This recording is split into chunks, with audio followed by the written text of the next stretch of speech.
Hello friends, എന്തൊക്കെയുണ്ട് വിശേഷം? എല്ലാവർക്കും സുഖല്ലേ? ഞാനും സുഖമായിട്ടിരിക്കുന്നു. ഞങ്ങൾ ഇന്ന് രാവിലെ അമ്പലത്തിൽ പോയതായിരുന്നു കേട്ടോ. ഞങ്ങൾ ഇവിടെ ഒരു പുതിയ അമ്പലം ഉണ്ടാവുന്നതിൻ്റെ കുറേ പൂജയും കാര്യങ്ങളൊക്കെ നടന്നുകൊണ്ടിരിക്കുകയാണ്. അപ്പോൾ അതിൽ പങ്കെടുക്കാൻ വേണ്ടിയിട്ട് അമ്പലത്തിൽ പോയതായിരുന്നു. രാവിലെ നേരത്തെ പോയി. ഇപ്പോൾ ഒരു 2:30 ഉച്ചയ്ക്ക് 2:30 ആയിട്ടുണ്ട്. അവിടുത്തെ കഴിഞ്ഞ് പോന്നപ്പോൾ, പൂജ കഴിഞ്ഞ് തിരിച്ച് വന്നപ്പോൾ അവിടെ വേർപാട് അങ്ങനെയുള്ള കുറേ ചടങ്ങുകൾ നടന്നുകൊണ്ടിരിക്കുകയാണ്. പുതിയ അമ്പലം കയറ്റുന്നതിന് വേണ്ടിയിട്ട് കുറേ പൂജാവിധികളുണ്ട്. അതിൽ കുറച്ച് കാര്യങ്ങളൊക്കെ ഇപ്പോൾ നടന്നുകൊണ്ടിരിക്കുകയാണ്. അപ്പോൾ തന്ത്രി, പിന്നെ ജ്യോത്സ്യരി, അങ്ങനെ കുറേ 5 പേരുണ്ട് പൂജാ കർമ്മങ്ങൾക്കായിട്ട് തന്നെ. പിന്നെ അങ്ങനെ വലിയൊരു പൂജാ ചടങ്ങാണ് നടന്നുകൊണ്ടിരിക്കുന്നത്. അപ്പോൾ അതിൽ പങ്കെടുക്കാൻ വേണ്ടിയിട്ട് ഞാനും ഉണ്ണേട്ടനൊക്കെ രാവിലെ തന്നെ പോയതായിരുന്നു. ഞങ്ങളിപ്പോൾ കുറച്ച് സമയമായിട്ടുള്ളൂ തിരിച്ച് വന്നിട്ട്. പിന്നെ ഇനി ഈവനിങ്ങിൽ ഇന്ന് സർവൈശ്വര്യ പൂജ ഉണ്ട്.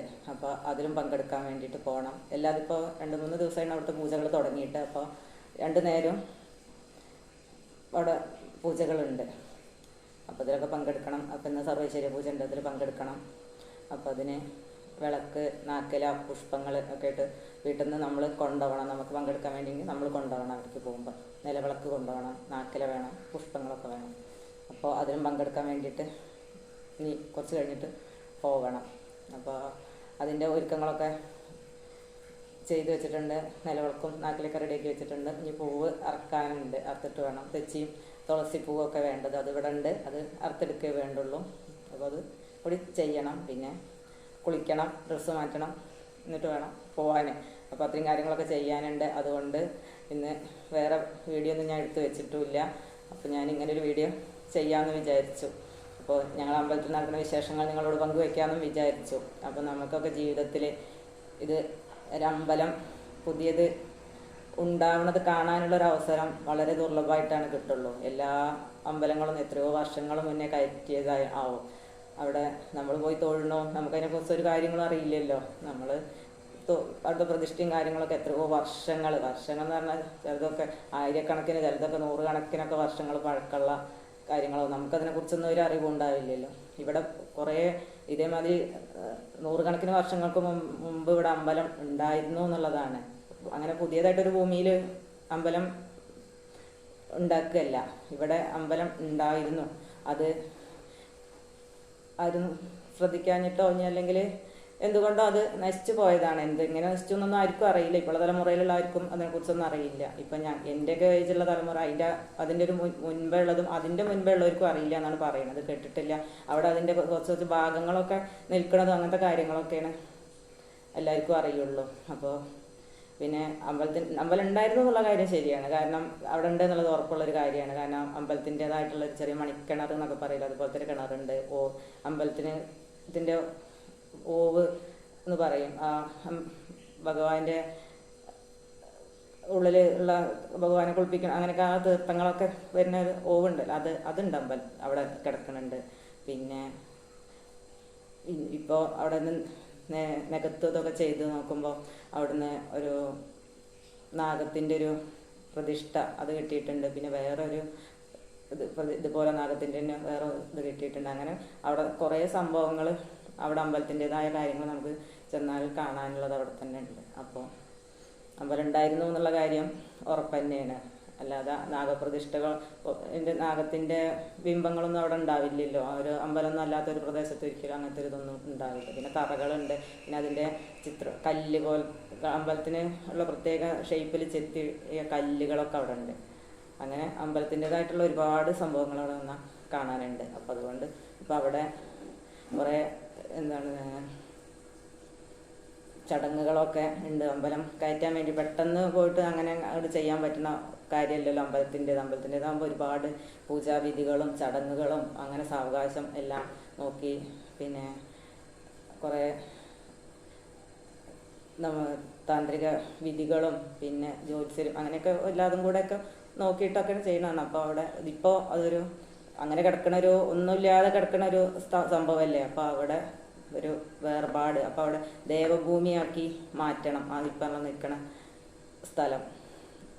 പുതിയ അമ്പലം ഉണ്ടാക്കണമെങ്കിൽ. അപ്പം അതിന് വേണ്ടിയിട്ടുള്ള അങ്ങനത്തെ പഴയ ഇതിലുള്ള അവിടെ ഉള്ള എല്ലാ അശുദ്ധികളും ശുദ്ധീകരിക്കാൻ വേണ്ടിയിട്ടുള്ള പൂജകളും കർമ്മങ്ങളൊക്കെയാണ് ഇപ്പോൾ നടന്നുകൊണ്ടിരിക്കുന്നത്.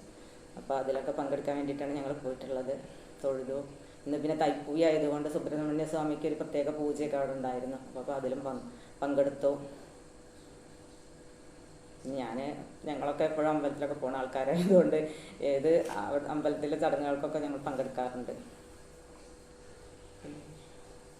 അപ്പോൾ ഇന്ന് ഉച്ചയ്ക്ക് അല്ലെങ്കിൽ ഈവനിങ്ങിലിട്ട് ഉച്ചയ്ക്കല്ല, ഉച്ചയ്ക്ക് ഇപ്പോൾ അവിടുത്തെ പ്രസാദോട്ട് വരെ കഴിച്ചിട്ടാണ് ഞങ്ങൾ അവിടുന്ന് പോകുന്നത്. ഇനി 5:30 മണിക്കാണ് തുടങ്ങണത്, സർവൈശ്വര്യ പൂജ തുടങ്ങണം. അത് കഴിഞ്ഞിട്ട് പിന്നെ അമ്പലത്തിൽ വേറെ പൂജ ഉണ്ട്, അതും കൂടെ പങ്കെടുത്തിട്ട് ഒരു 8 മണി 9 മണിയാകുമ്പോഴേക്കാണ് വീട്ടിലേക്ക് എത്തുള്ളൂ. അപ്പോൾ അതിന് പോകാണ്ട് ഉണ്ണേട്ടന്ന് ജനുവരി 26 റിപ്പബ്ലിക് ഡേ അല്ലേ, അതുകൊണ്ട് ഉണ്ണേട്ടന്ന് കമ്പനി ഒഴിവാണ്. അതുകൊണ്ട് ഉണ്ണേട്ടനുണ്ട്. ഞങ്ങൾ രണ്ടാളും തന്നെയാണ് ഈവനിങ്ങിലും പോകാൻ നിൽക്കുന്നത്. അപ്പോൾ ഇനി കുളിക്കണം, ഡ്രസ്സ് മാറ്റണം, പിന്നെ പൂജയ്ക്ക് കൊണ്ടുപോകാനുള്ള സാധനങ്ങളൊക്കെ എടുത്ത് റെഡിയാക്കി വെച്ചിട്ടുണ്ട്. ഇനി പൂവുകൾ എടുക്കണം. പൂവൊന്നും ഞാൻ എടുത്ത് വെച്ചിട്ടില്ല, പൂവുകൾ എടുക്കണം. അപ്പോൾ അത്രയൊക്കെ കാര്യങ്ങൾ ചെയ്യാനുണ്ട്. പിന്നെ തുടങ്ങുമ്പോഴേക്കും അവിടെ എത്തണമല്ലോ, നമുക്കൊരു പങ്കെടുക്കാൻ. ഞാൻ സർവ്വശ്വര്യ പൂജയ്ക്ക് ഇരിക്കുന്നുണ്ട്, അതുകൊണ്ട് എനിക്ക് സമയത്തിന് തന്നെ എത്തണം, വഴുകാൻ പറ്റില്ല. അത് തുടങ്ങുന്നതിന് മുന്നേ എത്തിയെങ്കിലല്ലേ നമുക്ക് പൂജയിൽ പങ്കെടുക്കാൻ പറ്റുള്ളൂ. തുടങ്ങി കഴിഞ്ഞിട്ട് ചെന്നിരിക്കാൻ പറ്റില്ല. അതിന് എത്ര ഒരു നാമങ്ങളുണ്ട്. അപ്പോൾ അതൊക്കെ ആ സമയം മുന്നേ ചെന്നിട്ട് അതിൻ്റെ തൊട്ട് തന്നെ പങ്കെടുത്താലേ പറ്റുള്ളൂ. ഇടയ്ക്ക് കയറി ചെന്നിരുന്ന് ആ പൂജയിൽ പങ്കെടുക്കാൻ പറ്റില്ല. അപ്പോൾ ഒന്നുകൂടെ നേരത്തെ പോകണം. പുതിയൊരു അമ്പലം ഉണ്ടാക്കുന്നതിൻ്റെ കാര്യങ്ങളൊക്കെ എന്ന് പറഞ്ഞാൽ നമുക്ക് ഒരു മനുഷ്യായുസ്സിൽ ചിലർക്ക് മാത്രമൊക്കെയാണ് അങ്ങനത്തെ ഇത് ഉണ്ടാവുള്ളൂ. നമ്മളിപ്പോൾ എത്രയോ വർഷങ്ങൾ പഴക്കമുള്ള അമ്പലങ്ങളിലല്ലേ നമ്മൾ പോയി തൊഴുത് പോന്നുകൊണ്ടിരിക്കുന്നത്. അപ്പോൾ എല്ലാവരും അതാ പറയണത്, ഇവിടെയുള്ള ആൾക്കാരൊക്കെ പറയണതാണ്, ഒരു പുതിയ അമ്പലം ഉണ്ടാക്കുന്നത് അധികം ആൾക്കാർക്കും കാണാൻ കഴിഞ്ഞിട്ടുണ്ടാവില്ല. അല്ലെങ്കിൽ അവിടെ പ്രതിഷ്ഠയും കാര്യങ്ങളൊന്നും നമുക്ക് പങ്കെടുക്കാനോ അല്ലെങ്കിൽ നമ്മൾ കണ്ടതൊന്നും ആവില്ല എങ്ങനെയാണ് എന്നുള്ളത്. അപ്പോൾ ഇത് ഭഗവതീൻ്റെ ഒരു അമ്പലമാണ് വരുന്നത്. അവിടെ പിന്നെ അമ്പലത്തിൻ്റെ അവിടെ അതിനുള്ള ഇനി കുളമായിരുന്നോ പിന്നെ എന്തായിരുന്നു, ഇപ്പോൾ ഒരു ചോല പോലെ കുറച്ച് സൈഡിൽ നിന്ന് ഇങ്ങനെ വെള്ളം ഇറങ്ങി വരുന്ന അങ്ങനെ ഒരു പോലെയൊക്കെയാണ് ഇപ്പോൾ അവിടെ ചെന്ന് കാണുമ്പോൾ നമുക്ക് കാണാൻ കഴിയുന്നത്. അപ്പോൾ അത് ചിലപ്പോൾ വലിയൊരു കുളമൊക്കെ ആയിരിക്കും. അതൊക്കെ റെഡിയാക്കി ഞാൻ അതിൻ്റെ സൈഡൊക്കെ നിന്നൊക്കെയുള്ള മണ്ണൊക്കെ നീക്കി അങ്ങനെയൊക്കെ വരുമ്പോഴാണ് അത് കുളമായിരുന്നു, അതിന് പടവുകളുണ്ടോ എന്തെങ്കിലും ഉണ്ടോ എന്നൊക്കെ നമുക്ക് തിരിച്ചറിയാൻ പറ്റുള്ളൂ. അപ്പോൾ ഇവരിതിന് പ്രശ്നം വെച്ചിട്ടൊക്കെ നോക്കുന്ന സമയത്തൊക്കെ ഇതൊരു ദേവി ഒരു നദിയോട് അല്ലെങ്കിൽ ഒരു ജലത്തിൽ അധിവാസം ചെയ്യണ പോലത്തെ ഒരു ദേവിയാണ് എന്നൊക്കെയാണ് ഇവർ പറഞ്ഞിട്ടുള്ളത് കേട്ടോ. അപ്പോൾ അങ്ങനെ ഒരു ഭഗവതി പ്രതിഷ്ഠയാണ് വരുന്നത്. ഒരുപാട് ആളുണ്ടായിരുന്നു കേട്ടോ അന്ന് പ്രശ്നം. ഇന്നത്തെ വേർപാട് ചടങ്ങിലൊക്കെ ഒരുപാട് പേരുണ്ടായിരുന്നു. കാരണം എല്ലാവരും അമ്പലത്തിൻ്റെ ഒരു ചടങ്ങ് എന്ന് പറഞ്ഞാൽ ആരും കണ്ടിട്ടുണ്ടാവില്ല. കാരണം ഒരു പുതിയ അമ്പലം ഉണ്ടാവണമെങ്കിൽ ചടങ്ങൊന്നും വളരെ ദുർലഭ ആൾക്കാർ മാത്രമേ കണ്ടിട്ടുണ്ടാവുള്ളൂ. എല്ലാവരും അവിടെ പറയണത് തന്നെ കണ്ടിട്ടില്ല, ഇങ്ങനത്തെ ആദ്യമായിട്ടാണ് അധികം ആൾക്കാരും ആദ്യമായിട്ടാണ് ഇങ്ങനത്തെ അമ്പലം പുതിയതുണ്ടാവണതിൻ്റെ ചടങ്ങുകളൊക്കെ കാണുന്നത് എന്നൊക്കെയാണ്. ഓരോ അമ്പലങ്ങളും ഉണ്ടാക്കണതിന് ഓരോരോ ചടങ്ങുകളായിരിക്കും കേട്ടോ, പല ഭാഗങ്ങളിലും പല പോലെ ആയിരിക്കും. ഇവിടത്തെ ചടങ്ങുകളൊക്കെ ഇങ്ങനെ ആണ്. അപ്പം ഇതിനു മുൻപ് ഒരു മാവ് ദേവി അതിൻ്റെ ഭാഗത്തായിട്ടാണ് കുടികൊണ്ടുള്ളത് എന്ന് പറഞ്ഞിട്ട് ആ മാവുമെന്ന് ആവാഹിച്ചെടുത്തിട്ടൊക്കെ ആയിരുന്നു. എന്നാൽ അതിന് മുന്നൊരു പൂജ, കുറേ കർമ്മങ്ങളും പൂജാവിധികളൊക്കെ കുറേ നടത്തിയിരുന്നു. അപ്പോൾ ഘട്ടം ഘട്ടമായിട്ടാണ് ചെയ്യണത്. ഇതിനൊക്കെ ഒരുപാട് സാമ്പത്തിക ചിലവുണ്ട്. ആൾക്കാരൊക്കെ അറിഞ്ഞു വരുന്നതല്ലേ ഉള്ളൂ. ഇപ്പോൾ ഈ ഒരു കുറച്ച് ഭാഗം ഞങ്ങളുടെ ഈ ഒരു കുറച്ച് പ്രദേശ ഭാഗത്ത് കൂടെയൊക്കെയുള്ള ആൾക്കാർക്കല്ലേ ഇതിനെക്കുറിച്ചൊക്കെ കൂടുതൽ അറിയുള്ളൂ. പിന്നെ ഇതിൻ്റെ കാര്യങ്ങളൊക്കെ ഏകദേശം ഒരു രൂപത്തിലേക്ക് ആയതിനു ശേഷമല്ല ആരോടെങ്കിലും പറഞ്ഞ് അല്ലെങ്കിൽ നമ്മളൊരു പബ്ലിക്കാക്കി അങ്ങനെ അമ്പലത്തിലേക്കുള്ള കാര്യങ്ങളൊക്കെ വരണമെങ്കിലും ഒക്കെ ആവുള്ളൂ. ഇപ്പോൾ ഇവിടെയുള്ള ആൾക്കാരും അതിനൊക്കെ സഹകരിച്ചിട്ടാണ് കാര്യങ്ങൾ കമ്മിറ്റിയും കാര്യങ്ങളൊക്കെ രൂപീകൃതമായിട്ടുണ്ട് അങ്ങനെ. അപ്പോൾ ഇതിന് മുന്നോടിയായിട്ട് കാര്യങ്ങളൊക്കെ നടന്നു പോകുന്നുണ്ട്.